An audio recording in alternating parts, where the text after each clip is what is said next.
Então, vamos começando. As pessoas estão começando a chegar. Queria dar boa noite a todas e todos os educadores que estão presentes e que estão chegando aqui ao nosso webinar. Mais um webinar, a gente tem tentado fazer esses encontros online uma vez por semana.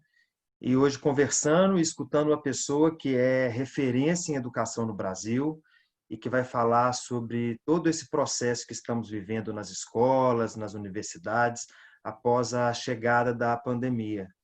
É um momento típico que fez com que as instituições de ensino fossem forçadas a se reinventar, mas que também expôs feridas antigas da educação, como é o caso do acesso, o caso da aprendizagem individual, como é o caso também das desigualdades, né, tão marcantes aí no nosso país.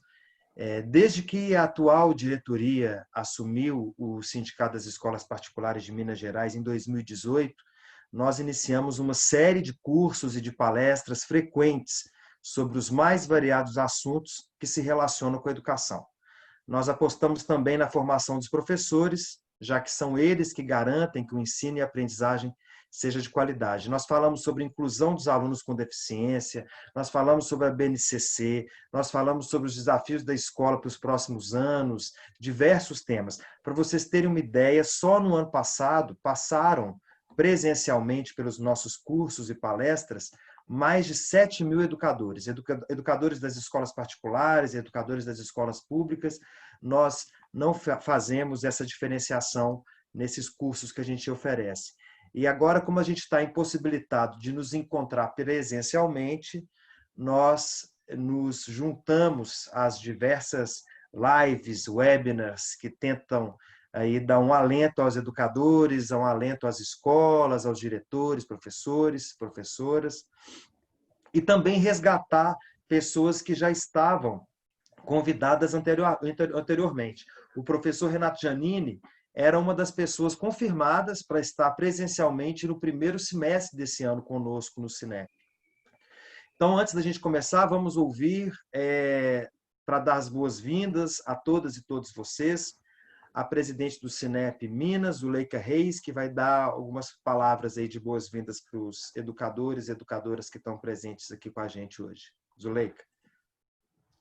Boa noite a todos e todas, boa noite aos professores, professoras, gestores das escolas particulares, das escolas públicas, os nossos queridos participantes que têm nos prestigiado sempre com a presença, tanto quando era presencialmente, até o ano passado, quanto agora a gente está fazendo essas atividades online, né?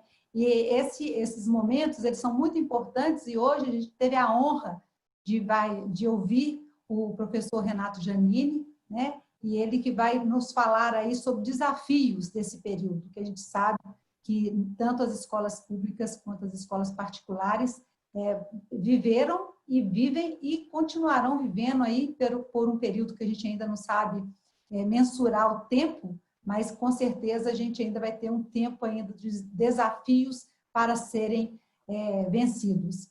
E eu gostaria de agradecer a presença de vocês, dizer que na semana que vem nós continuamos, né, com os nossos encontros e continuamos abertos aí a sugestões e vamos fazer desses momentos, momentos bem bacanas de discussão, de aprendizagem, de encontro e, como o Lucas disse, eu acho também que é um alento, né? A gente está tão acostumado na educação, está tão próximo, sempre discutindo, e nesses momentos, às vezes, a gente fica um pouco isolado e sozinho. Nesses momentos assim, mesmo online, a gente sente um pouquinho da presença de vocês, e para nós é de extrema importância. Agradecer muito o professor, né, Giannini, de estar aqui com a gente, né? É uma honra para nós. Pena que não é presencialmente, mas nós, ano que vem, se Deus quiser, nós vamos fazer mais um evento e nós vamos ter o prazer de tê-lo aqui com a gente presencialmente. E aí o senhor vai poder conhecer mais um pouquinho aqui das nossas Minas Gerais. Professor, seja muito bem-vindo e que tenhamos aí uma noite muito desafiadora, né? Com o próprio nome. Pode pegar, pode pegar. Está no quarto. Obrigado, Zuleika. Quero agradecer 2 minutos. também Só que ao Jonas, tô aqui Jonas falando. Matias, responsável por toda essa parte técnica aqui do nosso encontro. Vocês, as pessoas estão chegando ainda, né? Que nós temos aí agora 6 minutos de início. Vocês, as pessoas que estão aqui, eu vou avisar isso de algumas em outros momentos, escrevendo no chat. Vocês podem utilizar o chat aqui para poder se apresentar, se cumprimentar, conversar.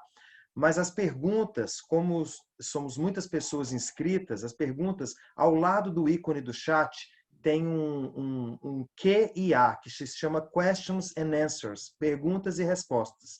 Aí embaixo, ao lado do ícone do chat. Então, por esse botão, Questions and Answers, Q&A, vocês podem escrever as perguntas, que depois da fala do professor Janine, a gente vai responder essas perguntas, tá bom? A ideia de se fazer esse encontro, que a princípio seria presencial, era de falar, dentre outros desafios na educação, também sobre ética, né, que é uma das especialidades do nosso convidado. Mas, com a chegada da pandemia, ficou impossível não abordar as questões relacionadas à suspensão das aulas, à reinvenção das escolas e à educação nesse momento. Então, eu queria, sem mais delongas, apresentar a vocês o professor Renato Janine, que é professor titular de Ética e Filosofia Política pela Universidade de São Paulo, um escritor premiado de diversos livros, colunista e ex-ministro da Educação no Brasil. Professor, com o senhor a palavra agora, nesse momento. Muito obrigado. Em nome do Cinep, eu agradeço aí a presença e a sua disponibilidade. Muito obrigado, Lucas. Muito obrigado, professora Zuleika e todos os que são filiados ao Cinep. Como explicou o Lucas, nós íamos tratar presencialmente da questão da ética e fomos atropelados. E eu creio que esse é um bom ponto para a gente começar, quer dizer, a presença do inesperado nas nossas vidas. Quer dizer, nós fazemos o tempo todo o melhor que podemos para antever o que pode acontecer. Fazemos tarefas de planejamento. Na educação, o planejamento é essencial. Você planeja a aula, você planeja o currículo, você planeja as coisas. E você tenta, assim, já antever quais problemas podem existir. Tanto que uma parte substancial da discussão sobre educação hoje diz respeito aos problemas que a gente encontra na educação, os problemas que podem ser fruto das questões mais variadas. Nós temos desde a questão da desigualdade, da pobreza, até a questão do abuso, que também acontece na idade de muitos alunos nossos, sobretudo crianças e adolescentes. Agora, algo escapa ao que nós podemos antever, ao que podemos planejar. E esse algo que escapa diz respeito justamente, tem um exemplo notável, no caso da pandemia, no caso da Covid-19. Quer dizer, o que nós temos? Nós temos uma experiência que eu acredito que seja inédita na história brasileira. E o que nós podemos dizer é que estamos vivendo um clima equivalente ao clima de guerra. Assim, nós estamos tendo que tomar cuidados que se tomam geralmente durante uma guerra. Precauções, higiene, receio da morte, um receio muito grande da morte. Tudo isso é um clima de guerra que se vive. E é um clima muito difícil das pessoas suportarem. E é mais difícil ainda se nós pensamos que o Brasil não vive uma guerra em seu território há mais de 150 anos.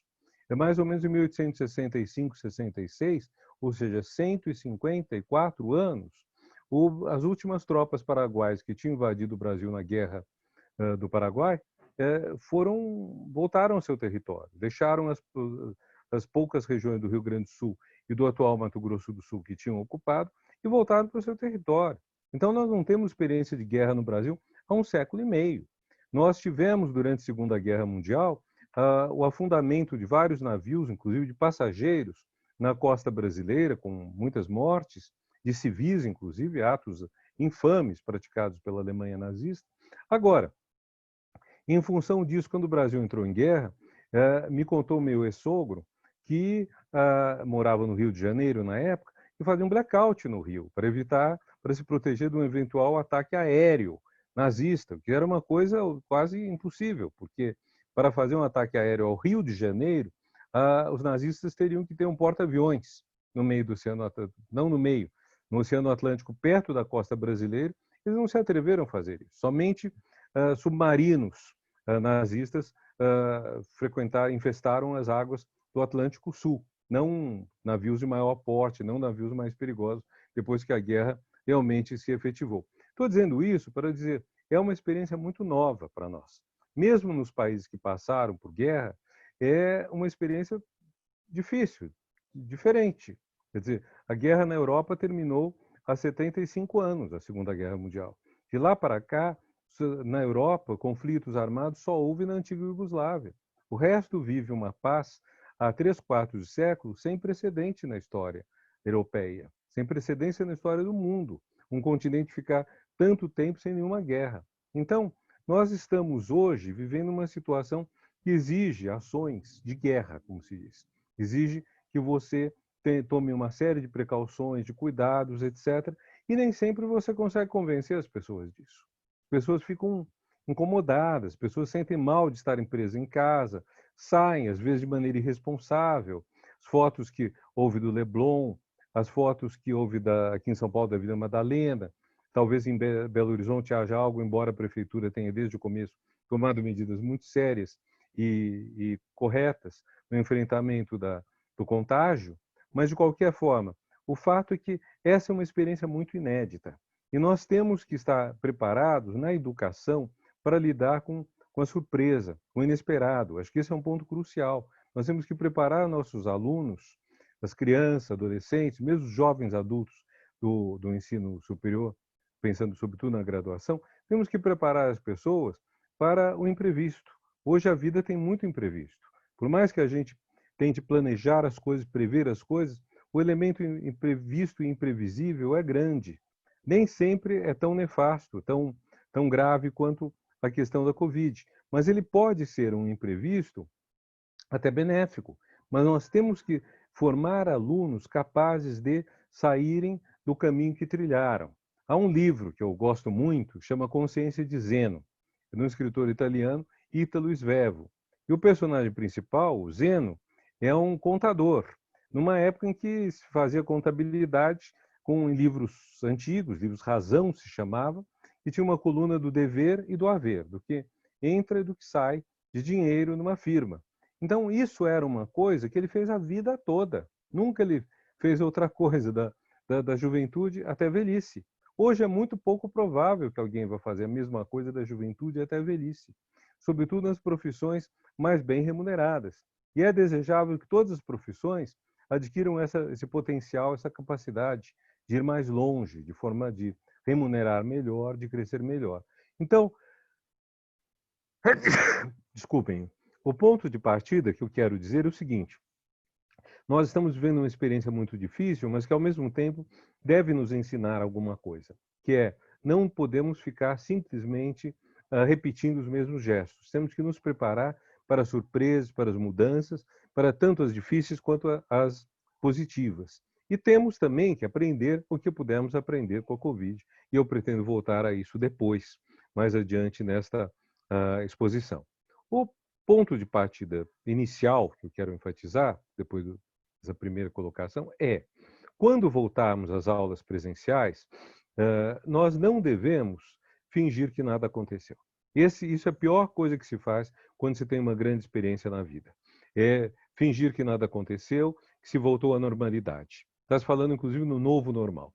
Pois bem, eu não gosto muito da expressão novo normal, eu acho que parece lugar comum, mas o fato é o seguinte: nós não vamos voltar à mesma normalidade anterior. E a primeira coisa que nós temos que fazer, antes de pensar qual vai ser o novo normal, isso é o menos importante, a primeira coisa que temos que fazer é conversar. Eu acho que a volta às aulas deve ser uma grande conversa. Uma conversa, eu vou ser até um pouco forte, uma conversa sem necessariamente horário de terminar. Uma conversa sem um itinerário pré-determinado. Porque o que é importante é que todas as pessoas se sintam livres, à vontade para contarem os seus medos, os seus sustos, o seu pavor, o seu sofrimento, as suas perdas. Se alguém teve ganhos, que conte também. Pode ser que haja pessoas que tenham descoberto vocações, que lendo, vendo TV, ouvindo música, tenham descoberto coisas muito importantes, sem dúvida. Mas eu creio que o sentimento preponderante é o sentimento do medo da morte. E esse sentimento precisa ser exposto. Precisa ser exposto para as pessoas se limparem dele, para as pessoas aprenderem com ele e para as pessoas escutarem umas às outras. O que não se pode fazer é simplesmente chegar e dizer, como dizíamos na última aula, o seno, o cosseno, o descobrimento da América, o que seja, não, isso não é o mais importante. O mais importante é essa hora realmente que as pessoas vão, permitam a expressão, abrir o coração e têm que ser acolhidas. Então tem que haver um espaço para isso. As escolas têm que aceitar isso e nesse ponto nós temos que ser um tanto tranquilos com a questão de completar ou não o ensino do currículo. Muito mais importante do que o conjunto de matéria que é ensinado é a pessoa que nós estamos formando. Nós não vamos formar essa pessoa se ela esconder, engolir todo o sofrimento pelo qual ela passou, pelo qual nós passamos. Porque não é apenas uma situação em que os professores estarão ouvindo os alunos. Os professores também estamos sofrendo essa situação. Nós também estamos sofrendo. Então, uma situação de ser humano para ser humano. É uma situação em que o elemento hierárquico fica muito menor. Talvez o papel do professor seja simplesmente o de dar a palavra e passar a palavra. E comentar, preparar. Por isso também eu acho, professora Zuleika, que é importante as escolas formarem os seus professores, darem uma formação, darem instruções para como conduzir um pouco essas conversas, como abrir um espaço que seja um espaço acolhedor, amistoso. Isso é muito importante. A escola tem que ser um lugar acolhedor. A escola tem que ser um lugar que as pessoas sentem que elas estão sendo recebidas para se destacarem, para se valorizarem, para aprenderem, para terem o melhor de si, para se revelar o melhor de cada uma delas. Isso é o grande papel da educação. Eu gosto de dizer, educar é uma palavra que vem do latim, se compõe do verbo ducere, que vai dar conduzir, induzir, deduzir, e que quer dizer conduzir, levar. E do ex, que quer dizer de dentro para fora. Ex ducere, educar. Então, educar é levar de dentro para fora. Eu costumo traduzir de uma forma mais livre, é abrir para tudo, as outras experiências. Cada um de nós nasce numa família, geralmente essa família tem uma religião, tem certos valores, tem uma preferência política. E aí, quando você nasce e cresce, você descobre que aquela família, por aberta que fosse, por melhor que fosse, é parcial, é apenas uma parte do mundo. E que você tem muitas outras coisas a descobrir. Se não fosse assim, todos nós seguiríamos a profissão dos pais. Todos nós seguiríamos os valores dos pais. Num mundo como o de hoje, as profissões mudam, até os valores e preferências mudam. Então, é muito importante que a gente sinta que esse é o nosso papel na volta às aulas presenciais. Que esse é o papel que nós temos, que nós teremos quando nossos alunos retornarem e aí alunos, professores e funcionários possam dizer o que sentiram. Não se trata também de obrigar as pessoas a falarem se não quiserem falar, mas se trata de abrir um espaço, facultar um espaço para quem quiser falar, se expressar e dessa maneira colocar para fora o que ficou guardado na garganta. Nós não vamos conseguir formar bem nossos alunos se eles passarem o resto desse ano, talvez o ano que vem, ou talvez anos da sua vida, com uma dor profunda dentro deles. Então, por isso que é tão importante a gente preparar isso. E eu creio que talvez isso represente também o começo de uma nova atitude na educação. Aliás, eu vou dizer uma coisa. Isso de conversar, falar, eu acho que não é só na educação. Se eu fosse empresário, eu faria isso na minha empresa. Faria no escritório, faria no shopping, faria na loja, faria na fábrica. Eu diria, vamos tirar algumas horas de trabalho, vão ser remuneradas, mas vamos abrir um momento para que as pessoas possam dizer, porque elas vão se sentir mais à vontade, elas vão se sentir mais valorizadas. Nós não vamos ter bons trabalhadores, nem bons alunos, nem boas pessoas, se todas elas estiverem escondendo dentro de si o trauma. Trauma, literalmente, é uma pancada. Por isso que médicos usam a palavra trauma, muitas vezes, para descrever uma queda que a pessoa teve, bateu a cabeça, bateu o joelho. Isso é um trauma. Por extensão, a gente pensa nas pancadas afetivas, sofrimentos nos afetos. Esse é um grande sofrimento no afeto. Então, para que esse trauma seja seja, enfim, eliminado, para que ele seja tratado, nós precisamos conversar sobre ele. E há uma coisa muito boa: professor é alguém que está acostumado a fazer uso da palavra. Essencialmente, nós fazemos uso da palavra. Então, conversar é com a gente. Nós temos condições de conversar com as pessoas, de escutá-las e de responder. E eu acho que seria bom as escolas se prepararem para isso. Isso vai tirar o quê? Tirar talvez um dia. Não vai fazer um dano num calendário já tão conturbado esse ano. Eu vou até um pouco além, eu diria, quem puder, já abre espaço no site da escola, na página da escola, para os depoimentos. Quem puder, quem quiser. Então, abre espaço para depoimentos, trate dos depoimentos, trate disso de uma maneira não burocrática. Não se trata de a escola responder, a escola tal está feliz de ter o seu retorno, espera ansiosamente a volta às aulas. Isso é uma frase feita, não se trata disso. Trate-se de deixar as pessoas falarem, dialogarem, abrir um espaço e ter alguém que eventualmente dialogue com elas. Não precisa responder a todos os comentários, todos os posts, mas que sintam já que haja esse contato. Por que eu estou insistindo tanto nisso? Porque isso que eu chamei de abrir para o mundo também pode chamar socialização. Um dos aspectos disso é socialização. Outro aspecto é abrir para o mundo é conhecer mais coisas, mais conteúdos, conhecer valores. Vamos ficar no lado socialização. As crianças nascem na família. Então você vai para a escola é a invenção mais inteligente que o ser humano fez até hoje. Bom dizer isso porque muita gente diz que a escola está superada, a escola está atrasada, a escola tem que se renovar. A escola é a invenção mais inteligente que o ser humano fez até hoje para a pessoa sair da família e para a sociedade. Porque é na escola que a criança descobre que existem crianças da idade dela que não são os irmãos. Existem adultos da idade dos pais que não são o pai e a mãe. Não é à toa que em muita escola chamam o professor de tio-tia. Tem gente que gosta, tem gente que odeia. Eu só quero pegar o significado disso. Você sai do papai e da mamãe e você vai chamar outra pessoa do quê? Do parente mais próximo depois do pai e da mãe, que é o tio. Então, mais próximo depois do pai, da mãe e do irmão, que é o tio, a tia. Existe um lado, assim, que é uma descoberta do mundo. É claro que a gente espera que na universidade, ou mesmo no ensino médio, ninguém chame o professor de tio, tia, porque já estão mais crescidos, mais adultos. Eu costumava dizer, uns anos atrás, que eu tinha medo do dia que meus alunos da faculdade me chamavam de tio. Só falta chegar isso. Mas, vamos dizer, na criança, isso é muito bonito, porque tem esse lado de que ela está descobrindo, está saindo de casa, está saindo para o espaço externo, está se conhecendo essas relações. Ora, o problema é o seguinte: isso é a formação do laço social. Não há sociedade sem o laço social. O laço é uma palavra bonita. Alguns falam em tecido social. Eu gosto muito do tecido social, porque indica que a sociedade se compõe de laços, é uma trama. Vejam como as palavras todas remetem ao mesmo universo de metáforas, né? Trama, tecido, laço. Eu não gosto de elo social.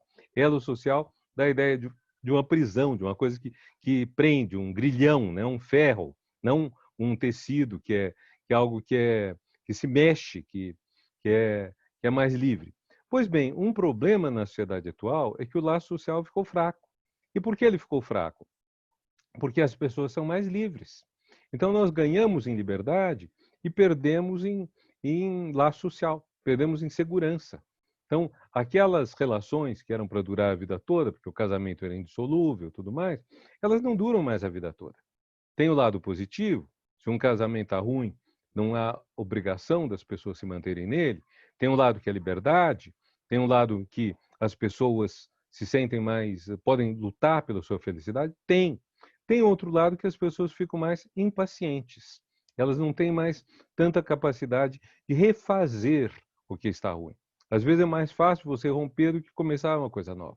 A coisa chega ao extremo, por exemplo, quando pessoas desfazem um relacionamento por um e-mail, um WhatsApp, uma mensagem pela internet. Isso é horrível. Se eu posso dar um conselho de autoajuda, nunca façam isso. Nunca terminem uma relação pela internet, sabe? Isso é ruim, indica uma humanidade empobrecida. Indica a pessoa que faz isso, ela é pobre humanamente. Então, é muito importante o respeito ao outro. Se você construiu uma relação com alguém que merece o respeito, você tem que respeitar a pessoa. Tem que, no caso, por exemplo, de uma ruptura, falar face a face, ter essa coragem. Bom, eu não saí do tema. O que eu estou querendo dizer é o seguinte: nós estamos numa fase em que os laços sociais estão fracos. 1 ano, 6 meses, aliás, por enquanto, que talvez se prolonguem. 6 meses das pessoas fechadas em casas complica a questão do laço social. Com quantas você convive? Com os colegas de escola, se você estiver tendo um ensino remoto emergencial, você vê o colega durante a aula, mas você não vai tomar um café com ele, não vai bater bola com ele, não vai jogar bolinha de gude com ele, não vai ter nenhuma dessas formas de associação. Peguei exemplo de universidade, de educação básica e de educação infantil, sabe? Tomar café, bater bola, bolinha de gude. Então, você não vai fazer isso. Então, como fica o convívio? Como fica?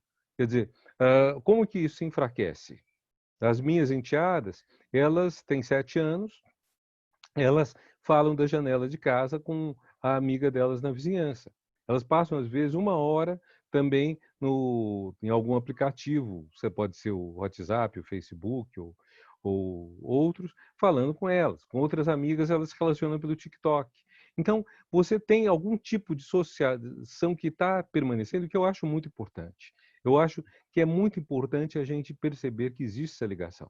Então, mesmo as escolas que mantiveram o ensino, e praticamente toda a rede particular o manteve de forma emergencial, que eu acho que é muito importante, manteve o ensino remoto, mas isso não quer dizer que necessariamente os alunos estão tendo contato humano entre si. Não quer dizer. E isso é um ponto que é muito delicado, no qual nós devemos pensar.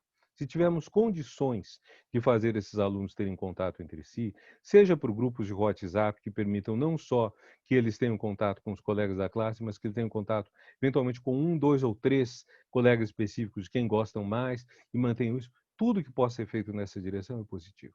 Porque isso vai fazer que as pessoas não percam suas referências e mantenham o laço social. Sem laço social, nós formamos gente preocupante. Sem laço social, nós vamos formar pessoas que não têm compromisso com o outro. E isso é muito perigoso. Uma pessoa sem compromisso com o outro é alguém que pode desenvolver problemas sérios para si próprio e talvez para os outros. Vou contar uma história que alguns sabem, outros talvez tenham esquecido ou não tenham sabido, mas há coisa de 10 anos, talvez, numa escola pública do Realengo, cidade do Rio de Janeiro, um ex-aluno entrou e começou a dar tiro e matou algumas pessoas antes de ele mesmo ser morto. Coisa que é raríssima no Brasil, mas é um tanto frequente nos Estados Unidos.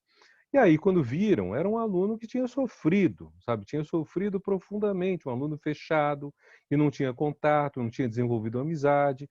Então, esse aluno vira um perigo para os outros, ou para aqueles que gostam de cinema. O filme argentino Relatos Selvagens, cuja primeira história, por sinal, é muito engraçada, é trágica, mas é muito engraçada. É de um rapaz que chama Gabriel Pasternak, acho, que, enfim, teve uma vida que ele se sentiu rejeitado por todos, e aí ele prepara uma vingança de todos eles. São 5 minutos de filme, gente. Vale a pena ver. Quem não viu, e acho que muita gente viu, vale a pena ver. Mas o que que é? É uma pessoa que não desenvolveu laços sociais. Não desenvolvendo laços sociais, essa pessoa se torna uma pessoa infeliz e pode eventualmente voltar à sua infelicidade contra os outros. Eu não estou dizendo, não vou enfatizar que o pior é o perigo que ela representa para a sociedade, porque já é muito ruim ela ser uma pessoa infeliz. E a escola, nas suas qualidades, tem também essa de permitir que as pessoas sejam menos infelizes, ou se quiser, mais felizes. Como que nós podemos fazer essa ligação entre escola, educação e felicidade? O primeiro ponto é pelo laço. Vamos favorecer que as pessoas se tornem amigas, que elas conheçam gente, e esses laços sejam fortes. Um laço virtual, um laço via internet é muito fácil de quebrar. Até amigos de longa data, que ficaram muito tempo sem se ver, às vezes acabam brigando pela internet. Grupos de WhatsApp, de família, às vezes levam algumas pessoas a se desligar da família e romper com o resto da família. Gente, isso é assustador, nós não podemos deixar isso acontecer. Ou devemos lutar contra isso. Devemos incentivar as pessoas a humanizar o uso das redes. Devemos incentivar as pessoas a não fazerem provocação, a, enfim, consensuar. Se você tem um grupo de WhatsApp de família, pode combinar que certas questões que causam discordância entre as pessoas não sejam tratadas, que tratem das questões que as unem, não das questões que as desunem. Se você tiver um grupo de discussão, é outra coisa. Mas é um grupo, assim, para, enfim, você combinar o aniversário do tio, combinar a festa de fulano, a viagem de outra pessoa, procurem aquilo que os une, não aquilo que os separa. Isso é o primeiro ponto. A escola tem, sobre o virtual, a vantagem de que os laços presenciais são mais fortes, enquanto, pelo menos, eles são presenciais. Então, você não rompe com tanta facilidade. Os laços presenciais, então, têm uma força. Uma segunda vantagem da escola para permitir a felicidade das pessoas é a possibilidade delas encontrarem sua vocação. Vocação é sinônimo de chamado. Então, uma ideia muito antiga de vocação seria que Deus fez um chamado para cada um. No mundo protestante de língua inglesa, se fala um calling, e literalmente chamado, ou seja, vocação, voz, né? Vocação vem de voz. Então, quer dizer que uma pessoa recebeu um chamado de Deus para ser determinada coisa. Você pode crer ou não em Deus, não é isso que importa.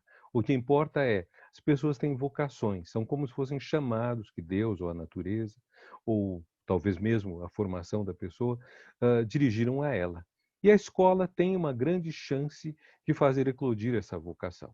Veja um lugar que causa um certo tipo de dificuldade, que é o ensino médio. O ensino médio tem uma dificuldade porque são várias matérias muito diferentes entre si e às vezes é difícil um aluno se empolgar por todas. Então você tem às vezes um aluno que vai muito bem em algumas matérias e pessimamente em outras. Assim, vai muito bem nas humanas e muito mal nas ciências. Vai muito bem nas ciências e pessimamente nas matérias humanas. Então, o que não são vocações que estão se revelando. São pessoas que têm uma cabeça mais para um lado ou para outro. Mas é muito importante que as pessoas tenham aulas no ensino médio que sejam boas, de modo que elas realmente descubram sua vocação. Você pode ter um aluno que não teve aula boa em determinada matéria e jamais descobriu que essa matéria talvez seja a vocação dela. O amigo foi meu colega no grupo escolar, depois no ginásio inteiro, quer dizer, desde muito cedo, e que hoje é um dos maiores cientistas brasileiros, ele só descobriu a vocação profunda dele para a área biológica quando entrou na faculdade de medicina. Claro, se ele não tivesse nenhuma vocação para biologia, ele jamais teria prestado medicina, que também é um curso disputado, não é fácil de entrar. Mas ele jamais tinha tido noção de quanto ele tinha vocação para pesquisa em biologia, numa área específica da biologia. Revelou um cientista de fama internacional. Por quê? Porque ele caiu no lugar certo.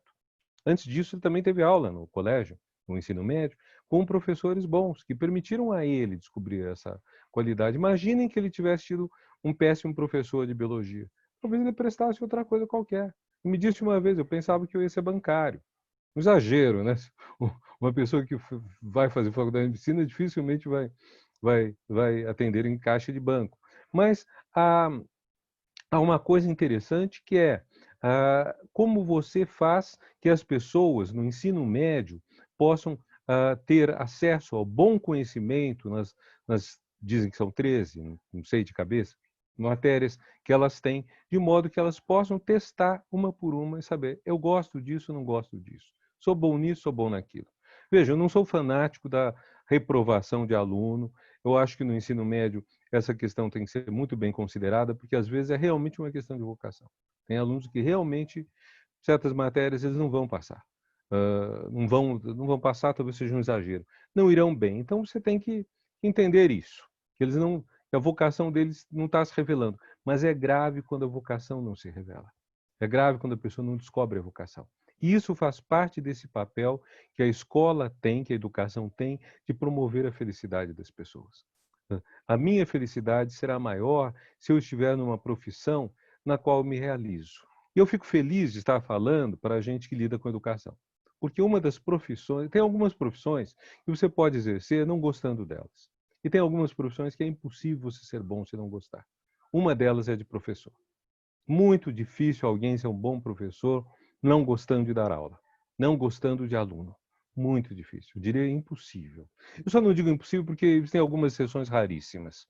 Assim, de vez em quando existe um professor que fala tudo para dentro, que é péssimo de data e é um gênio. Então, apesar dele detestar dar aula, o conteúdo é tão bom que vale a pena. De vez em quando. Ele seria um pesquisador, não um professor. Mas professor, para ser bom, tem que gostar de dar aula. Isso vale para toda a área pedagógica. Não dá para ser bom orientador, bom diretor, se você não gostar da educação.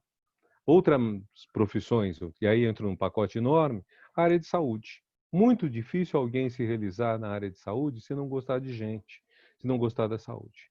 Eu não consigo imaginar um médico bom atendendo uma pessoa se ele não gosta de ouvir as queixas das pessoas, se ele não sente um prazer em minorar a dor, em sarar, fazer as pessoas curarem sempre que possível. Então, há profissões que têm muito a ver com isso, há outras profissões que não, que você pode eventualmente fazer sem contato humano. Não são piores por causa disso. Não há nada de pior numa profissão que não tem contato humano. Mas há essa coisa interessante quando a gente é educador, e eu estou falando, acredito, sobretudo para educadores, há essa coisa interessante de que a gente gosta do ser humano, que a gente gosta do que faz com os nossos semelhantes, nossos próximos. E isso é uma coisa muito positiva.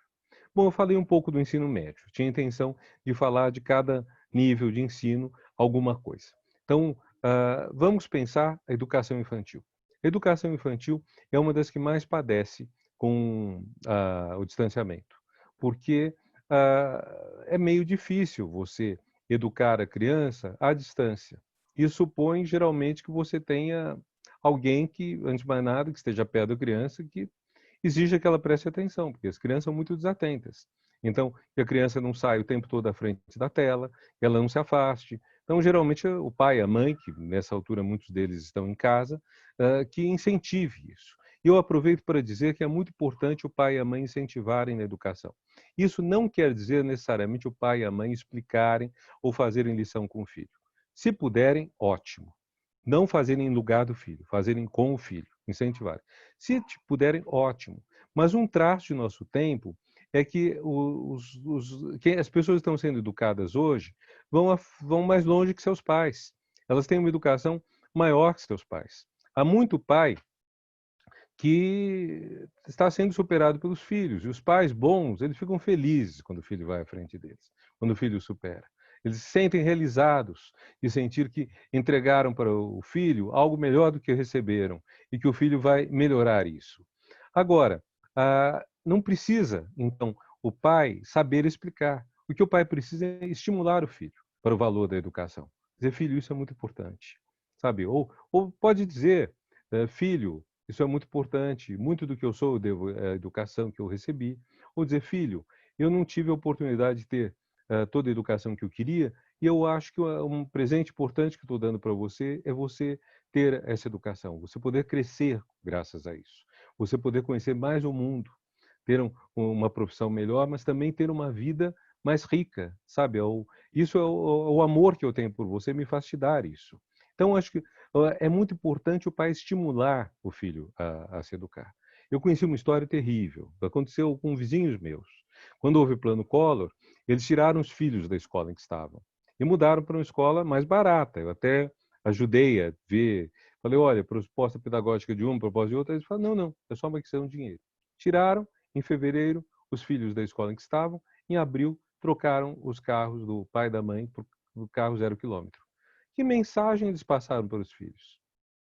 Passaram a mensagem que um carro 0 quilômetro vale muito mais do que a educação dos filhos. A sua educação, meus filhos, é menos importante do que a minha ostentação. Então, talvez os filhos nem tenham entendido isso, talvez tenham pensado só, eu quero ter um carro bom, vou me esforçar para ter um carro. E educação, sabe, sei lá. Parece que os meninos, os filhos superaram isso, mas é uma mensagem errada, é uma mensagem ruim, uma mensagem contraproducente. Então, na infância, em que nós precisamos estimular muito a atenção, a participação do pai e da mãe talvez seja até mais importante, porque o aprendizado na pré-escola, na creche, é um aprendizado em grande parte pela brincadeira, pelo lúdico. Nem sempre você consegue fazer isso bem online. Então, precisa de um apoio dos pais grande. No resto todo da educação, na sequência toda da educação, esse estímulo que eu mencionei é importante, mas nesse período, o que é importante é utilizar esse elemento da brincadeira, esse elemento do prazer, e fazer que as crianças percebam o prazer que há nisso. É uma coisa muito espontânea. Uma coisa, quando eu fui ministro da Educação, eu criei um grupo de trabalho junto a mim, que era o grupo para desenvolver o caráter inovador e criativo da educação. E o que eu disse para eles era o seguinte: as crianças pequenas chegam em casa e contam para os pais o que aprenderam na escola. Chegam todas felizes. Assim, aprendi isso, aprendi aquilo, aprendi a escrever, aprendi os números, aprendi tal coisa ou outra. Chega uma hora, eu não sei bem quando é, mas é entre os 7 e os 10 anos, em que a escola começa a ficar um lugar chato, para a maior parte. Elas já não chegam em casa com essa felicidade de terem aprendido e contarem para os pais. Isso é uma coisa muito estranha, porque nós temos que fazer que o conhecimento sempre gere prazer. E é óbvio que nem todo conhecimento vai gerar prazer. Quando chegarmos no ensino médio, teremos as matérias que o aluno gosta e que ele não gosta, que elas, às vezes, para as quais não tem nem vocação. Mas ao longo do fundamental, e agora eu estou pensando nele, ao longo do fundamental, nós temos matérias que são de domínio público. Todo mundo precisa saber. Todo mundo precisa saber a língua pátria, todo mundo precisa saber as bases da matemática, de outras ciências, a história do país e do mundo, geografia. Tudo isso é essencial até para você se localizar. Uma pessoa sem geografia, como vai viajar? Uma pessoa sem geografia, como vai se orientar na sua cidade? Uma pessoa sem matemática, como vai fazer suas contas, saber das despesas que faz, etc. Então, tudo isso é necessário, é importante para o aluno, e eu creio que nós deveríamos incentivar esse elemento de prazer, esse elemento de satisfação que o conhecimento proporciona. Eu diria, até usando um termo que nem todo mundo gosta, porque é um termo relativamente recente, mas já tem uns 20 anos, pelo menos 30, empoderamento. Isso é, a educação empodera, dá poder. Ela faz que as pessoas se sintam mais donas da sua vida. Elas sintam mais condições de tomar suas decisões, tomar seus caminhos, e isso é muito bonito. É muito bonito para um pai ver isso nos filhos. Então, e é muito bonito para um professor ver isso nos alunos, para um diretor de escola ver isso a sua equipe ajudando as pessoas a fazerem isso. Então, esse é outro ponto que me parece muito importante, é esse período todo em que o conhecimento é o conhecimento ainda genérico, generalizado, ainda não chegou a um aprofundamento grande. Você vai chegar aqui, você vai chegar às equações, já é uma coisa mais especializada, você vai aprender ainda no Fundamental 2. Mas você está tendo conhecimentos que são de interesse de todos, que são da possibilidade de todos, e eu vou até acrescentar uma coisa. Equações hoje você pode fazer pelo seu smartphone. Então, várias operações que antigamente se faziam na cabeça, hoje se podem fazer com esse computadorzinho pequeno que a gente coloca no bolso, que serve, entre outras coisas, para fazer ligações telefônicas, mas além disso, para muitas outras coisas. Então, e quando surgiu, quando começou a se difundir a calculadora, que eram calculadorazinhas pequenas, mas enfim, é uma coisa tão elementar comparado com o smartphone que dá até vergonha fazer a comparação. Mas eu lembro das pessoas que não estavam mais fazendo conta, que não sabiam mais quanto era 7 vezes 7. Uma vez eu fui ao mercado e na hora perguntei à moça quanto custava tal coisa, e aí, sei lá por que, antes de passar no caixa já, antes de lançar 4 vezes o produto que custava R$1, ela pegou uma calculadora e fez 4 vezes 1 e deu 4. Quer dizer, 4 vezes 1. Gente, isso é a tabuada mais simples, a tabuada do 1. Acho que nem existe tabuada do 1 que você ensine, porque você já sabe que vai dar o mesmo número, né? E eu fiquei pasmo, falando, gente, que absurdo, né? A pessoa está desconhecendo o elementar. Isso realmente era uma falha da educação dessa moça. Agora, à medida que as coisas avançam, é muito importante eu saber como se faz a equação, saber como se fazem as contas, mesmo que, por qualquer razão que seja, eu vá utilizar uma calculadora, um aplicativo que produz tudo isso. E esses aplicativos são muito bons, eles economizam tempo, eles fazem que a gente avance, mas eles não devem nos dispensar de saber o chamado caminho das pedras. O caminho das pedras é isso, como você chega lá. Mesmo que depois você utilize atalhos, você tem que saber qual é o caminho. Acho que essa é uma coisa muito importante no ensino fundamental. muito do ensino fundamental pode até ser substituído por um aplicativo de contas, estou enfatizando um pouco a matemática. Mas isso não te dispensa de conhecer, porque conhecendo você vai ter os segredos disso. E há segredos belíssimos. A geometria tem segredos belíssimos, a álgebra também. Então, eu acho que a beleza dessas matérias é algo muito importante, que deve ser enfatizado. Eu aproveito aqui para dizer que nisso, todo o material que nós temos em termos de vídeos, em termos de material disponível na internet, é altamente positivo. É altamente positivo porque pode enriquecer a pessoa. Agora, isso não dispensa o professor. Por que não dispensa o professor? Porque a internet tem material bom e tem material falso, tem material errado. Não, tem mentira. A internet tem mentira, tem fake news. Fake news é uma palavra bonita para esconder o que em bom português chama-se mentira. O que em bom português é desonestidade. Não vamos adoçar a pílula. Vamos chamar as coisas pelo nome. Fake news é mentira. Quem difunde fake news é mentiroso. Quem difunde notícias sem checar a veracidade delas, notícias graves, acusações, é mentiroso, é cúmplice disso. Não pode fugir dessa responsabilidade moral. E o que cabe ao professor, então? O professor, ele pode ter um aluno que chegue à aula, que preparou a aula, passando horas na internet, e eventualmente comece até mesmo a dizer coisas que talvez o professor não diga. Então falar, professor, mas nesse episódio não aconteceu isso, na Batalha de Lomas Valentinas, uma batalha da Argentina, não aconteceu tal e tal coisa, talvez o professor não esteja lembrando disso. Nenhum professor tem que recear esse tipo de coisa, porque o que o professor tem e o aluno não tem é a sabedoria de conseguir distinguir a informação verdadeira da falsa. O professor que conhece sua matéria, ele sabe se o aluno está trazendo um dado, um detalhe, que aí nós estamos já entrando no nível do detalhe, qual tropa atacou primeiro, se foi do lado direito, do lado esquerdo, coisa que, no fundo, tem pouca relevância. Mas o aluno que traz essas informações, o professor pode dizer, escuta, você tem certeza? Vou pegar um exemplo da minha área, da filosofia política. Há uma frase atribuída a Maquiavel. Essa frase é: os fins justificam os meios. Se vocês derem um Google, vocês verão, a última vez que eu dei um Google, eu coloquei os fins justificam os meios, Maquiavel, eu olhei as 10 primeiras páginas de respostas, um terço dizia que a frase era de Maquiavel, 2 terços que não era de Maquiavel. O correto é que não é de Maquiavel. Maquiavel nunca disse isso.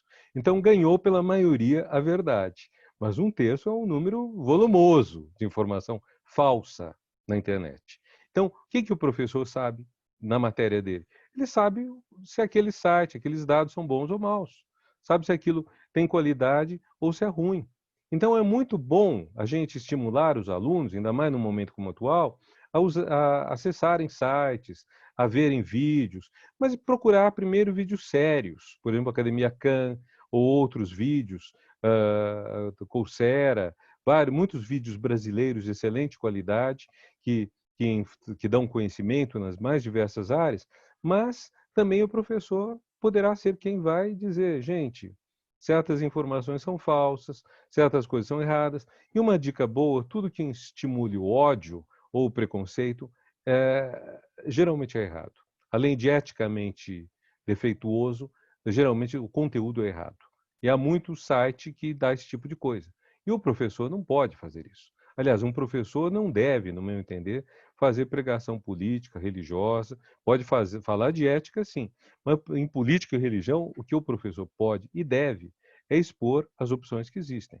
Acho que um professor que lecione sobre algo que tem a ver com política, geralmente professor de história, eventualmente de filosofia, de sociologia, ele pode explicar o que é liberalismo, o que é socialismo, o que é direita, o que é esquerda, o que é ditadura, o que é democracia, parlamentarismo, presidencialismo, voto obrigatório, voto facultativo. Vocês veem um monte de coisa, mas é preferível que ele dê os argumentos pró e contra, que ele não fale o que é certo, o que é errado, porque ele está formando pessoas para elas terem suas próprias ideias, suas próprias posições.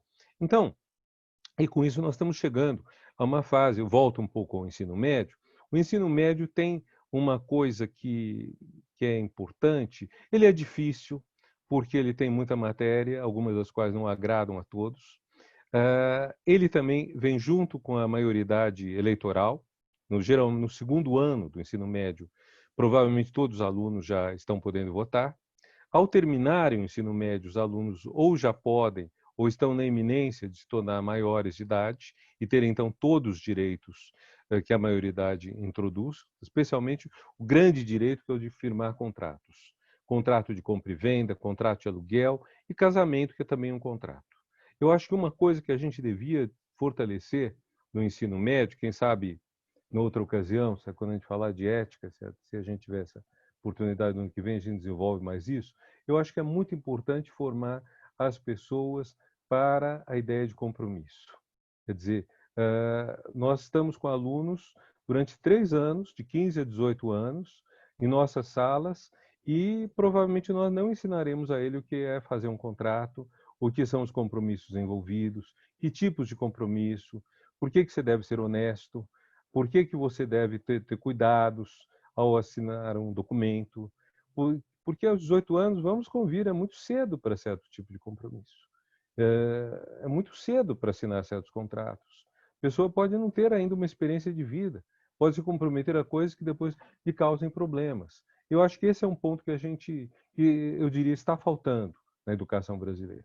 Está faltando uma formação para o mundo dos contratos, que é o mundo que você vive, é o mundo profissional.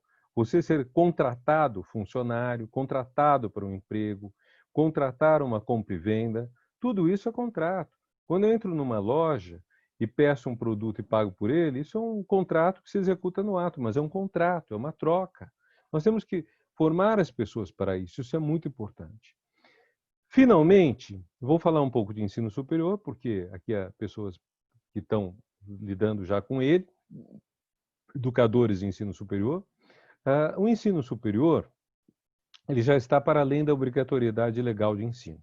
Lembrando, a primeira Constituição brasileira que diz é obrigatório o ensino é a de 46, 1946.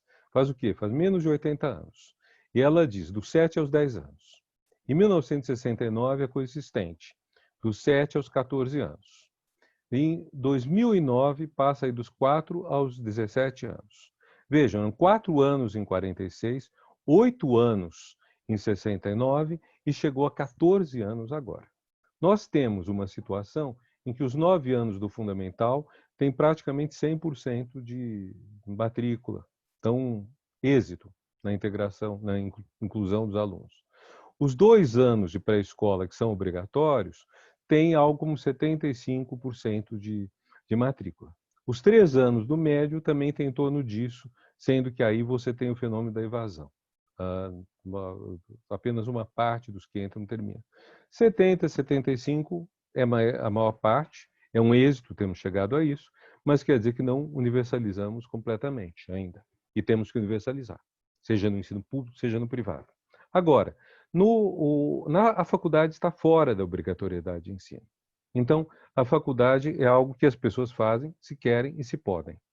Nós temos que desenvolver um pouco a opção do ensino médio técnico. É um assunto que tem muita discussão, muito complicada, mas que é muito positivo para várias pessoas, porque pode melhorar a renda delas, pode também contemplar uma vocação mais cedo, se a pessoa já tem muita certeza da sua vocação aos 15 anos, ele pode acelerar a inclusão da pessoa no mundo que lhe interessa, aquilo que ela faz, sobretudo pessoas que gostam muito de mexer com as mãos, o que é uma coisa que a educação brasileira regular não favorece tanto. Pessoas que têm habilidades manuais. Nos Estados Unidos, em outros países, isso é extremamente estimulado, no Brasil, nem tanto. Já o ensino superior, ele é um ensino em que as pessoas vão chegar provavelmente a partir das 13 matérias que elas estudaram no ensino médio. Então, elas estudaram ciências no ensino médio.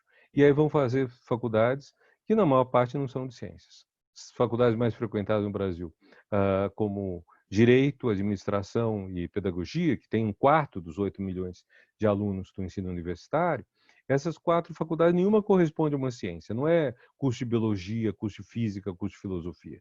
Mas você vai para o Direito, provavelmente porque você gostou de português, gostou de história, gostou de filosofia, gostou de sociologia, talvez tenha gostado de alguma língua estrangeira. Você vai para, digamos, medicina, se você foi bem em biologia e provavelmente em matemática e nas outras ciências. Então, essas matérias do ensino médio, elas são muito importantes para a pessoa saber qual o caminho que ela vai tomar depois. Mas eu diria que nós temos que estimular nossos alunos do ensino superior a serem muito fiéis à sua vocação.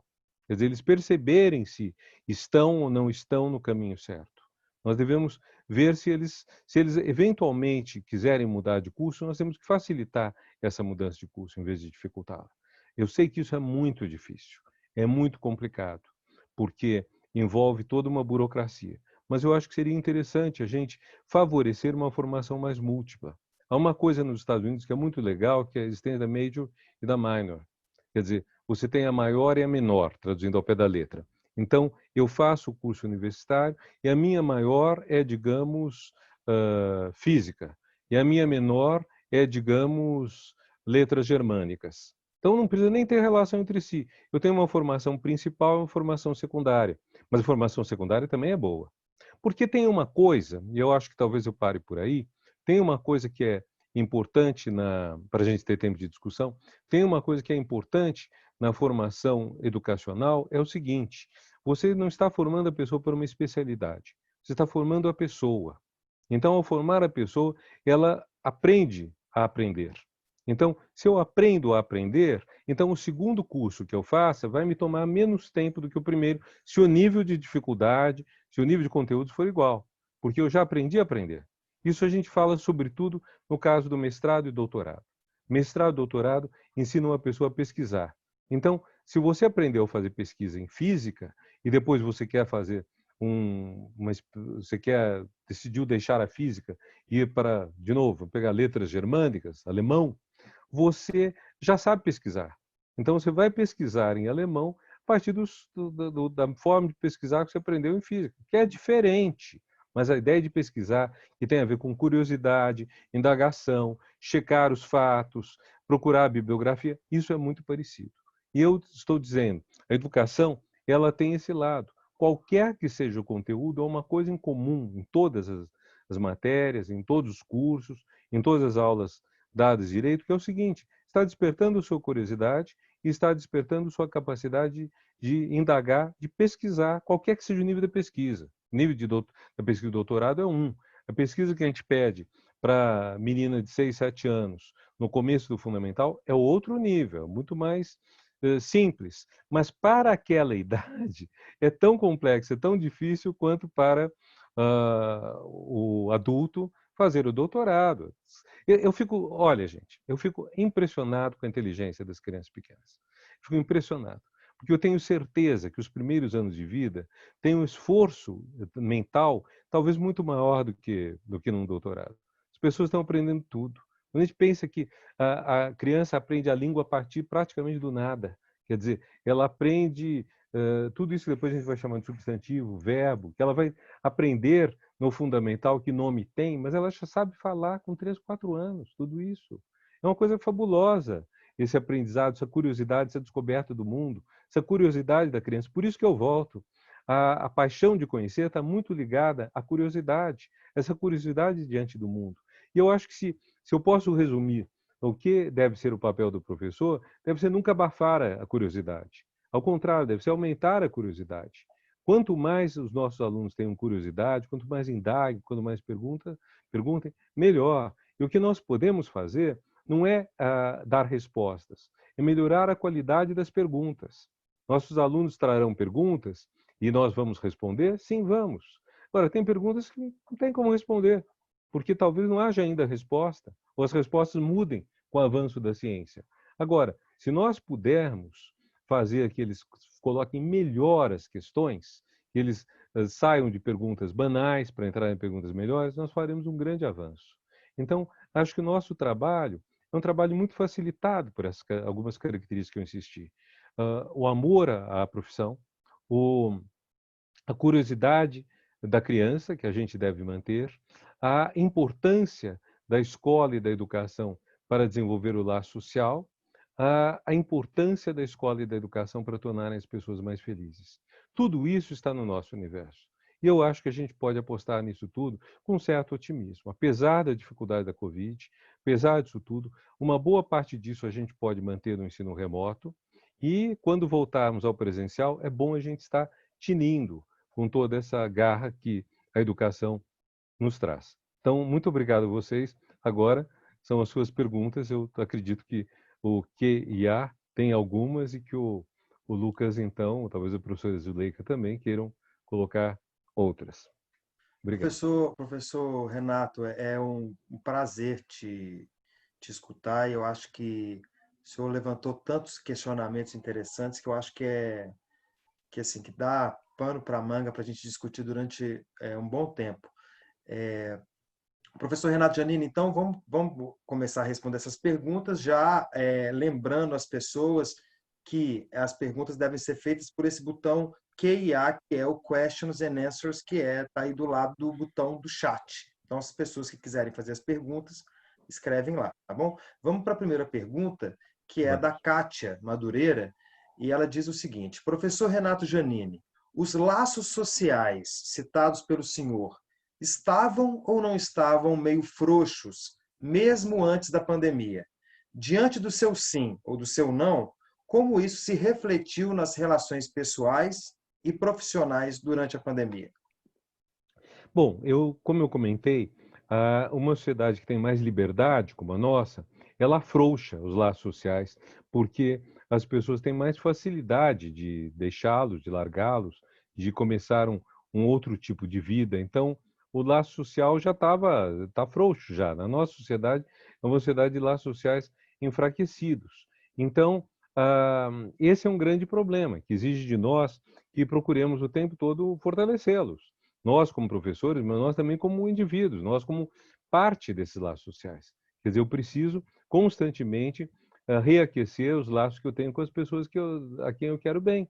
E também, eventualmente, formar novos laços com pessoas que eu conheço e que enriqueçam o meu mundo e que eu possa enriquecer o delas. Então, esse é um problema do nosso tempo. A virtualização das relações, ou seja, a transferência de muita coisa presencial para a internet, ela acirra esse problema. Ela torna o problema mais sério. E, inclusive, quando algumas pessoas falam, certas coisas a gente não vai voltar a fazer presencialmente, eu fico muito assustado, sabe? Quer dizer, claro que várias tarefas você poderá fazer a partir de casa, mas eu vejo pelo menos dois problemas se você deixa de fazer as coisas no local de trabalho e passa a fazer de casa. Primeiro, você mistura o tempo de lazer com o tempo de trabalho. Mistura o local de lazer com o local de trabalho. Nós, professores universitários de humanas, temos muito isso. Porque como temos a biblioteca em casa, e o que eu tenho atrás, eu posso garantir a vocês, não é uma coisa não é um aplicativo que eu comprei para dizer, são livros de verdade. Eu acho que eu não consigo, talvez eu consiga pegar alguns para vocês verem que tem 3 dimensões aqui, sabe? Então, como nós já trabalhamos muito em casa, isso faz que a gente às vezes esteja no fim de semana escrevendo, receba telefonema de jornalista à noite, e isso não cria aquela separação que eu tenho um elemento muito saudável, que é digamos, das 8 às 18, sei lá, ou das 9 às 18, sei lá o quê, você trabalha e o resto do tempo é lazer. Separa, isso é bom, isso é saudável. A outra coisa que também é boa no exercício profissional presencial da profissão é o contato com outras pessoas. Você conhece gente. Uma das coisas boas de dar aula é que você sempre está conhecendo gente jovem. O professor é alguém que, nesse sentido, envelhece menos, porque ele tem que se relacionar o tempo todo, a vida toda, com gente jovem. Sempre vai ter, seja criança, seja jovem adulto, dependendo se você é professor na creche ou na pós-graduação, você está tendo essa renovação. Então, eu acho que o presencial, que é muito importante a gente recuperar esse laço social que já estava frágil, pode se afrouxar ainda um pouco mais.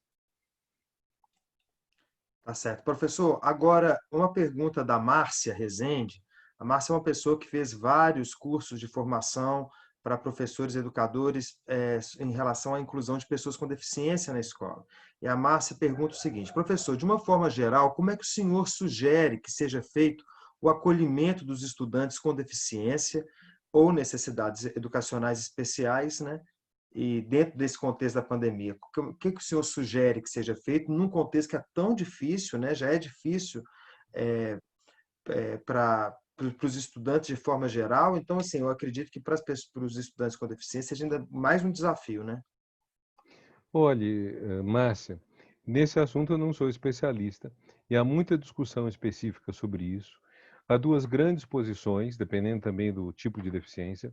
Há a posição daqueles que pensam que o aluno com deficiência deve ser integrado à mesma turma que os alunos sem deficiência. Eu sou muito simpático a essa posição porque ela evita a colocação da criança ou do adolescente num gueto, ela evita enfim, um apartheid, então me parece que humanamente ela traz um desenvolvimento melhor. Agora, há aqueles que argumentam que você tem que tratar as pessoas do mesmo jeito e que então que certas deficiências requerem um especialista para tratar com elas. Então, no primeiro caso, o professor que dá aula para a creche inteira, ou para a mesma turma da creche, ou para uma classe inteira da pré-escola até o doutorado, mas sobretudo na pré-escola e no fundamental, o professor vai ter, além de tudo que ele conhece, que saber também como trata de cada excepcionalidade, de cada deficiência. Isso nem sempre se tem. E eu queria acrescentar um ponto. Uma das coisas que me preocupa muito na, na visão que se tem da educação é que, ao mesmo tempo que é uma profissão que perdeu muito da sua atratividade devido à redução do salário, sobretudo no setor reais, sobretudo no setor público, devido à perda de status, sobretudo no setor público. Além disso, passou a se demandar do professor um monte de coisa que ele não tinha condições de saber. Vou contar uma história. A história já tem bastante tempo, pelo menos 20 anos. Um dia, sei lá, talvez da década de 90, um, uma mãe levou o filho de 6 anos na pré-escola, na época não era ainda fundamental, primeiro ano fundamental, 6 anos, com brinco. E na escola, uma escola particular de São Paulo, os professores ficaram muito sem saber o que fazer, no fim mandaram o aluno para casa e sinalizaram que talvez o aluno fosse excluído da escola. Isso criou uma tremenda celeuma, uma campanha toda contra a escola, etc. e tal. E eu, embora achasse que a escola não tinha agido certo, eu entendi que estava se cobrando da escola e dos professores uma coisa para a qual eles não tinham sido formados. Nós estamos tendo mudanças de conduta, de experiência, de comportamento o tempo todo. E nem sempre o professor foi formado para isso.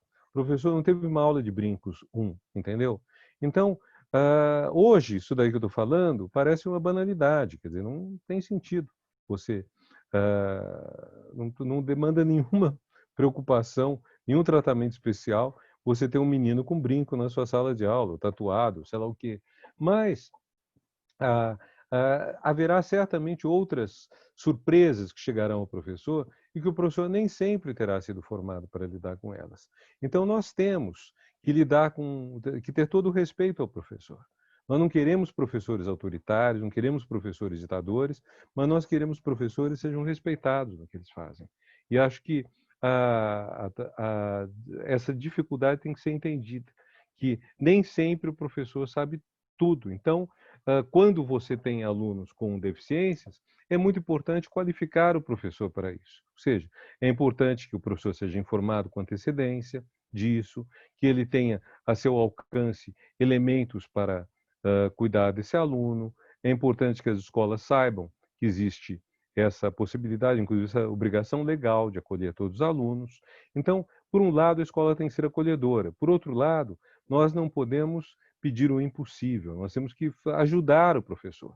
Então, esse episódio de 20 anos atrás, o que me incomodou muito é que, em vez de virar um momento do professor e da escola e da inteira área de educação aprenderem, virou um pretexto para atacarem a escola e seus professores.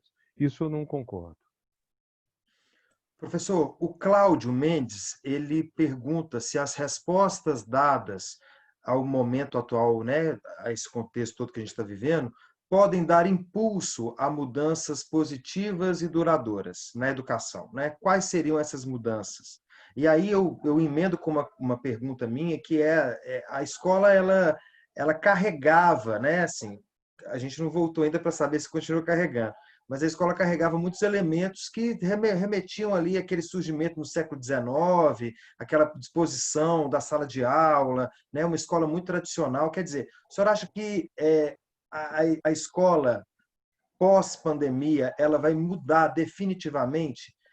Como é que é a sua visão sobre isso? Eita, pergunta difícil, viu? Porque a minha bola de cristal quebrou outro dia, sabe? Então, eu não consigo consertar porque, primeiro, ela é de cristal, o cristal que quebra não conserta. Então, difícil. Olha, essa pergunta vai bater numa questão mais ampla, que é: a pandemia vai nos deixar melhores ou piores? Então, eu vou tentar responder a pergunta que você não fez, que vocês não fizeram, a pergunta que vocês fizeram. A pergunta que vocês não fizeram. Nos tornar melhores ou piores vai depender profundamente do de como a gente lide com tudo isso. Por isso que eu insisti no começo da exposição na importância de acolher, de conversar, de falar, de todo mundo poder contar seus medos, suas dores e, enfim, tudo que aprendeu ou tudo que sofreu. Então, é um ponto muito importante para a gente tentar tirar disso o lado bom. O lado bom de uma experiência dessas é mostrar que nós precisamos muito do laço social, que o laço social é essencial. A falta que faz o contato, aqueles alunos, eu acho que sobretudo de nível superior, que estão estudando numa cidade que não é a deles e que às vezes estão há meses praticamente trancados sozinhos no seu quarto, sabe? Isso é uma experiência muito difícil, exige muito apoio, muito suporte. A relevância da saúde pública, a importância que em vários países do mundo em que ela estava sendo desmontada, se descobriu que ela é fundamental. Tudo isso são aspectos que a gente tem que preservar. No caso, e para que a gente tenha o melhor. O que isso tem em comum com a pergunta de vocês é, vai melhorar ou vai piorar? Quer dizer, nós temos elementos que podem, eventualmente, até piorar. Por exemplo, muita gente tem receio de que haja um desemprego maciço de professores, uma vez que se comecem a dar aulas à distância, que não necessitam, vamos dizer, esse contato face a face. Eu não concordo muito com isso por algumas razões. A primeira é que o ensino à distância não é a mesma coisa que o remoto emergencial. Remoto emergencial é uma coisa que a gente improvisa. É o que estamos fazendo aqui. Eu estou falando, não passei um slide, não passei um filme, não fiz nada disso. Nós não tivemos nada disso. À distância, a gente teria tido vários elementos audiovisuais para dar conta disso. Então, Mas um bom professor é assim, né? mas isso tem um tempo que dá, né, Lucas? Porque, por exemplo, eu falei menos de 1 hora. Se eu falasse 4 horas, eu não sei se vocês aguentam, se as pessoas aguentariam, entende? Mas é uma coisa também que eu aprendi, viu? Na faculdade, no meu curso, nós tivemos, numa época, umas optativas de 8 horas de aula por semana, eram 2 dias de 4 horas, e era o mesmo professor, que me parece um desvario. E aí, com o passar do tempo, e a nossa aula regular é 4 horas seguidas, um dia por semana. Eu dei um curso em 2012, voltei a dar em 2019. Em 2019, eu dava aulas de 2 horas, não mais de 4. E passou o mesmo conteúdo. Quer dizer, o professor, com o passar do tempo, ele percebe que ele consegue pegar os pontos essenciais e concentrar neles. Então, acho que cada vez mais para mim é importante garantir que os alunos perceberam a questão, não que eles saibam cada detalhe. O detalhismo pode ser encantador, existem relatos são muito bons, mas o que vai ficar, né, que é a pergunta. O que vai ficar de mudança? Eu penso que nós vamos ter que usar mais o elemento à distância. Quer dizer, ele vai emplacar. Agora, o elemento à distância não é necessariamente a sala de aula. À distância. O elemento à distância podem ser também cursos material que já está disponível na internet. Eu creio que a gente deveria garimpar muito material que tem na internet e recomendar. Eu deveria recomendar aos alunos. Depois, nem todo mundo gosta do audiovisual. Eu, por exemplo, prefiro muito ler a ouvir. Outro dia me passaram um clipe, um áudio, que me disseram que era genial. Tinha 1 hora e 24 minutos de duração. A pessoa começou a falar e falando, faz tempo que não faço uma live. Depois de 2 minutos, eu não tinha a menor ideia do que ela ia tratar. Falei, eu não vou ver mais 1 hora e 22 minutos. desse cidadão, que eu nem sei do que vai tratar, quanto mais porque via, né? Então, não necessariamente tudo isso vai mudar. O que eu acho que tem que levar em conta é que os nossos alunos são impacientes, eles gostam de formas de comunicação rápidas, não só nossos alunos, a nossa sociedade, e que nós temos que nos adequar a formas de comunicação mais rápidas, mais ágeis. Sabe, por exemplo, às vezes eu participo de uma live. Aí eu digo, por que da live você não tira uns highlights de 30 segundos e projeta? Sabe? Mas quem vai ver uma live de 2 horas? Nem todo mundo. Então, resumindo, é isso que eu posso dizer. A questão é bem mais complexa, mas resumindo. Professor Renato Janine, outra pergunta. No livro de Paulo Freire, Professora Sim, Tia Não, penso que ele ousa mudar essa perspectiva da ideologia da passividade, pois ensinar envolve a militância e também o posicionamento. Quais são as suas considerações sobre essa ideia? Eu acho que foi baseado no que você falou ali, daquela analogia ali do tio, né? Dessa proximidade da educação infantil, né? Mas não tem nenhuma relação com o que eu disse, porque não é a mesma coisa. Aí eu acho que, de qualquer forma, eu não expus em nenhum momento a ideologia da passividade. Não, não creio que... e não creio que isso funcione muito. Na verdade, eu acho que o aluno passivo está cedendo lugar ao aluno distraído, o aluno desatento. O nosso problema hoje, não sei se é a passividade do aluno ou o fato de que o aluno desliga e vai para um outro universo. Eu acho que nossa questão não é a nossa questão de fazer o aluno ser mais ativo, de entender que a ênfase é o aprendizado e não o ensino, que o professor ajuda no aprendizado e não é quem decreta o ensino. O aluno não é uma folha de papel em branco no qual qualquer coisa se inscreve, mas é um ser que tem sua própria psique, seus próprios desejos, seu próprio movimento. Acho que tudo isso tem a ver com a conquista da atenção do aluno. Nem sempre o aluno está atento como nós gostaríamos que tivesse. Quer dizer, de certa forma, a reação contra a aula insatisfatória, não estou dizendo que seja uma aula ruim, mas a aula que não é boa enquanto aula, pode ter um conteúdo excelente, mas pode não ter uma comunicação boa enquanto aula. A reação à aula insatisfatória é a desatenção, é a distração. Ou pode até mesmo ser conversa, fazer outra coisa, etc. A disciplina. Mas eu acho que isso você tem que conseguir conquistando a atenção do aluno. Por isso que é muito importante o professor ter uma boa didática. Vejam, eu acho que a necessidade da didática vai diminuindo com a idade do aluno.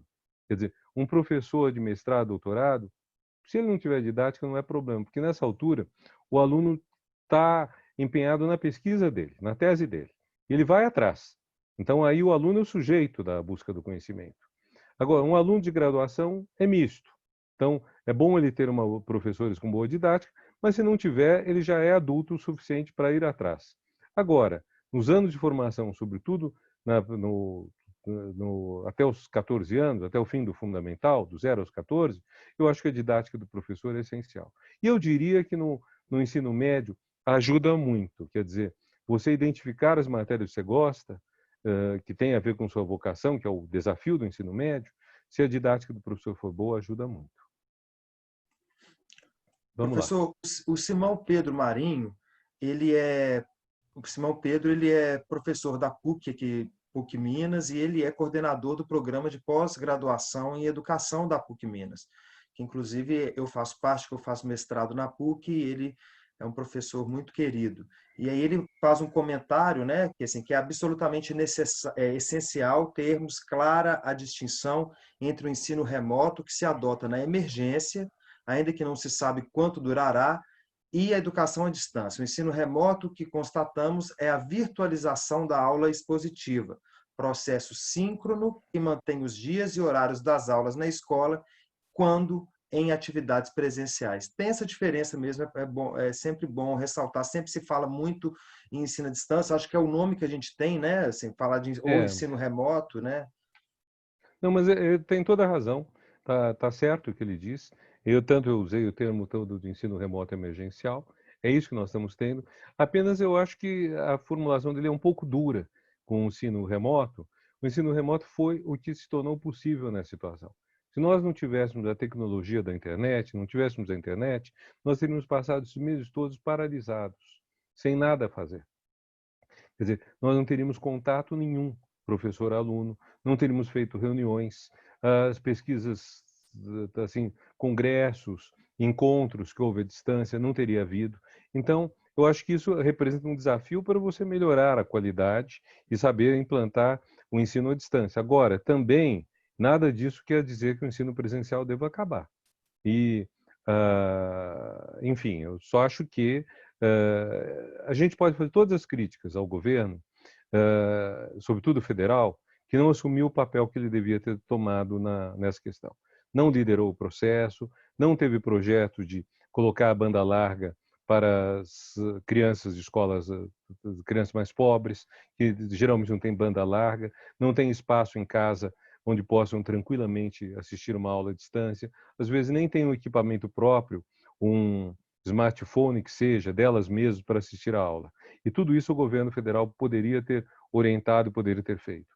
Agora, há uma coisa só pela qual a gente não pode culpar, acredito que nenhum ser humano no mundo, é pela eclosão da pandemia. Isso aconteceu. A gente não sabe se foi provavelmente o morcego na feira de Wuhan, ou se foram pangolins na China, a gente não sabe, e isso, de qualquer forma, não era previsível. Talvez o que a gente tenha que preparar agora, isso está para além da escola, seja a gente ter protocolos para pandemias, a gente saber melhor como lidar com isso no futuro. E saber de que... Agora, eu não sei se a gente poderia... quer dizer, a solução que a gente está vendo hoje é a solução da vacina. É a grande solução, ou da imunidade de rebanho, que vai manter mortes, apenas vai reduzir o número delas. Então, mas de alguma forma a gente tem que pensar no futuro, como a gente fará se houver outros processos análogos, né? E essa é a quarta ou quinta pandemia em 20 anos. Teve a gripe aviária, teve a gripe suína. Vamos lá. Professor, a Bernadette Quirino, que ela é presidente do Conselho Municipal de Educação de Belo Horizonte, primeiro ela disse que ela sente, ao te ouvir, uma saudade quase melancólica de ter um ministro da Educação, agradecendo por esse bálsamo, que foi sua fala. Obrigado, muito obrigado. E aí ela pergunta o seguinte, ela fala, o fechamento das escolas, medida necessária para a preservação da vida nesse contexto de pandemia, tem também representado desproteção social. Com base nesta argumentação, há quem defenda a reabertura da escola nesse momento. Qual que é a sua opinião a respeito? Olha, eu penso nos protocolos europeus, que basicamente significam o quê? Significam você só reabrir certas atividades quando você tem, vamos pegar o principal, 15 dias de descida sistemática e ininterrupta, tanto do número de novas infecções quanto de mortes. Então, 15 dias seguidos baixando esses dados. Se você no 13º dia tiver um soluço e subir, você começa a contagem de novo. Você teria segurança nesse momento. Eu acho que isso é prioritário porque se trata de vida ou morte. Agora, eu concordo inteiramente que é uma desproteção.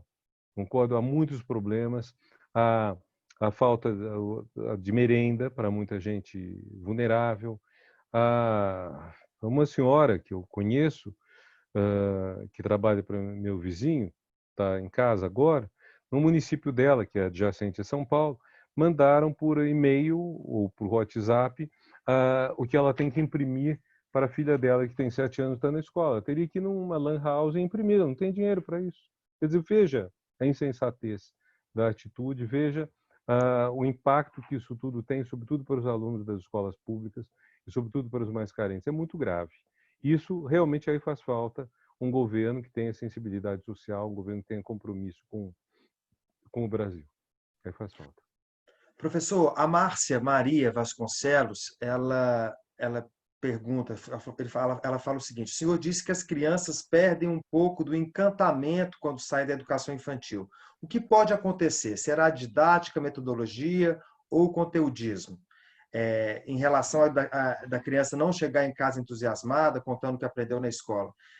E aí eu até emendo em outra questão, que esse pós-pandemia, essa questão da evasão dos alunos no geral. Isso pode ser muito grave no Brasil, né? Pode ser muito grave. Quer dizer, o fato de que crianças ou adolescentes não voltem às aulas pode acontecer. Isso é muito grave. Agora, isso que Eu não sei dar a resposta, viu? Não sei, assim, se é didática, metodologia ou se é o excesso de conteúdo ensinado. Eu não saberia. Eu creio que os professores da educação fundamental têm mais condições do que eu de dizerem o que acontece. Como eu gosto muito do conhecimento, sempre fui muito curioso, eu tenderia a dizer que é mais uma questão de método do que de conteúdo, mais de meio do que de conteúdo. Eu tenderia a dizer que qualquer conteúdo você pode transmitir de uma forma atraente, mas isso é uma afirmação muito genérica, sabe? Também estou me valendo do fato de que, pela minha concepção, é no ensino médio que você começa a ter uma especialização grande. E então eu diria que todo conhecimento até as vésperas do ensino médio seria um conhecimento que todo mundo tem que ter. Mas eu lembro como foi difícil para mim a álgebra quando eu estava no penúltimo ano do que se chamava ginásio. Foi muito difícil. Assim, álgebra não, desculpe, os teoremas, quando nós começamos a aprender teoremas. Nossa professora era totalmente desprovida de didática. Ela chegava, colocava os teoremas, mandava a gente demonstrar, e a gente não sabe. Desculpe, não eram teoremas, eram equações. Quando nós chegamos às equações, ela tentou nos fazer pegar no tranco. E foi uma coisa terrível. Terrível. Ela humilhou alunos, ela causou uma revolta na classe, a classe ficou indignada, sabe? É que, né, faz muito tempo as pessoas se rebelavam menos, mas a classe ficou indignada. Então, acho que há vezes em que é difícil mesmo você entender uma matéria. Mas aí eu já tinha 13 anos. O que eu sinto que a perda de interesse começa mais cedo, começa no Fundamental 1. Talvez também haja um papel dos pais, sabe, nisso. Os pais brasileiros nem sempre dão muita importância à educação. Eu penso nisso não por alguma experiência na educação, mas pelas campanhas eleitorais. Na campanha eleitoral, a gente vê que a saúde é uma questão muito mais enfatizada do que a educação. As pessoas pensam muito na saúde, falam muito da saúde. Eu interpreto da seguinte maneira: todo mundo sabe quando está doente, dói. Agora, a ignorância não tem sintoma físico desagradável. Quer dizer, você não passa, não tem dor de cabeça se, se erra a tabuada, entendeu? Então, acho que há um elemento aí de uma não valorização da educação na sociedade brasileira. Se ela fosse mais valorizada, talvez as crianças sentissem que vale mais a pena. Mas acho que todo mundo tem histórias para contar de alguém que conhecem pessoalmente, talvez até da própria família, em algum momento desmereceu a educação. E isso é muito grave, porque hoje está muito claro que você não consegue uma sociedade próspera, desenvolvida, rica, sem uma boa educação, sem um bom conhecimento de ciência. Professor Renato, para a gente terminar, né, a gente está chegando aí próximo ao final, é impossível não te perguntar essa questão. O senhor que já ocupou o cargo de ministro da Educação, quais são suas perspectivas? O que o senhor pensa sobre o atual ministério, sobre os rumos que o Brasil está tomando? Queria que você comentasse um pouco sobre isso para a gente fechar. Bom, essa pergunta não requer muita elaboração. Quer dizer, a gente vê que o Ministério está à deriva, que ele não tem um projeto. Nós vimos, estamos no terceiro ministro em menos de 2 anos. Isto que deveria ser uma coisa, enfim, deveria ser excepcional, você ter uma troca de titular do Ministério tão frequente, se tornou uma coisa comum. Eu acho que isso é muito preocupante. Um outro ponto que também me choca é o fato de que nós estamos é que os 2 primeiros ministros visivelmente não tinham a menor noção do que a pasta era. Menor noção, nenhuma ideia. Então, é muito assustador você pensar que vai gente que ocupar uma pasta sem saber absolutamente do que ela trata e, por exemplo, o primeiro dos ministros com aquela ideia de mandar que os alunos gravassem vídeos falando o slogan de campanha do presidente da República, o que é totalmente ilegal. o segundo ministro que assumiu dizendo que ia priorizar a educação básica, mas que agregou nisso um profundo ódio às universidades federais e que, embora falasse em priorizar a educação básica, um projeto importante para a educação básica, ao mesmo tempo que só se ocupou do ensino superior, tanto com o projeto Futuris, que foi visto como uma tentativa de privatização das universidades federais, quanto com duas medidas provisórias tentando acabar com a escolha de reitores como estava sendo praticada pelas comunidades universitárias. Então, a gente vê que é um governo que não tem um projeto para a educação. Isso é muito preocupante, porque durante 20 anos, em torno de 20 anos, apesar de haver disputa entre vários partidos que se degladiavam pela presidência da República, todos davam importância à educação, todos tinham um projeto para a educação, todos consideravam a educação, sobretudo a básica pública, essencial, sabe? Todos. E todos deram força à pesquisa científica e tecnológica, todos. Então, esse processo que vai, pelo menos, de Itamar Franco até, se não antes, até Dilma Rousseff, pelo menos, esse processo a gente não tem mais hoje. Então, isso é muito preocupante e isso torna a situação do Brasil um pouco emergencial. Lembrando que emergência não é o mesmo que urgência. Urgência é pressa. Emergência é quando você está em risco. Risco sério. O Brasil está em risco.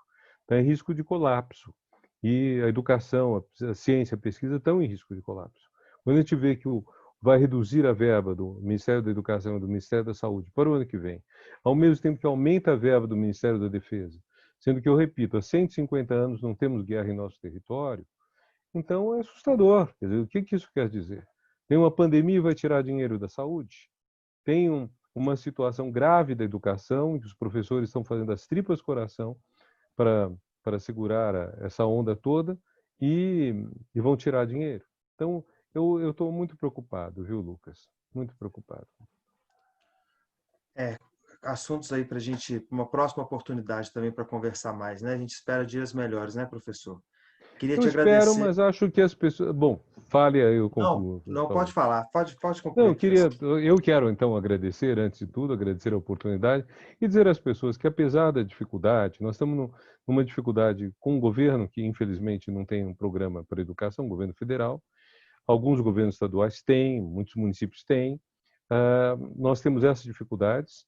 Eu acho que devemos procurar nós devemos procurar agir o melhor possível para suprir essas carências.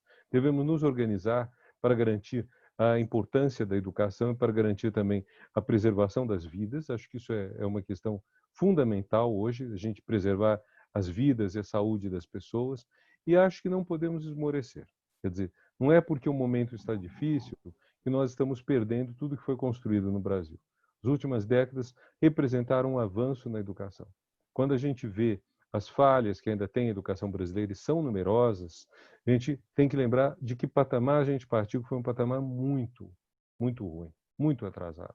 Quer dizer, como só para lembrar uma coisa óbvia, nossas primeiras universidades, a do Brasil e a de São Paulo, foram criadas quando se completavam 400 anos da primeira universidade hispano-americana. Nós atrasamos o ensino superior 400 anos em relação à América de fala espanhola. Então, da mesma forma que, no final do século XIX, Argentina, Uruguai e Chile tinham alfabetizado uma boa parte da população, e o Brasil tinha metade da população de analfabetos ainda em 1950. Então, nós partimos de patamares difíceis. Apesar disso, conseguimos muita coisa. E havemos de recuperar o que nós construímos e havemos de ir adiante. Acho que a gente não pode perder esse otimismo. Muito Professor obrigado pelo Renato convite. Giannini, Viu? muito obrigado pela sua participação, pela sua generosidade, disposição de estar aqui com a gente. Queria te agradecer muito, agradecer a todas as pessoas que estiveram presentes com a gente. Nós vamos disponibilizar a gravação desse encontro no nosso canal no YouTube, né, para as outras pessoas. Várias pessoas tiveram problema de acesso, eu acho que o site da Zoom teve uma instabilidade, eu recebi alguns comentários aqui e também no celular recebi umas mensagens. Queria agradecer a todo mundo que esteve com a gente na noite de hoje e agradecer a você, professor. Muito obrigado pela presença. Muito obrigado a todos também. Então, Boa até já, noite. pessoal. Boa noite e até semana que vem.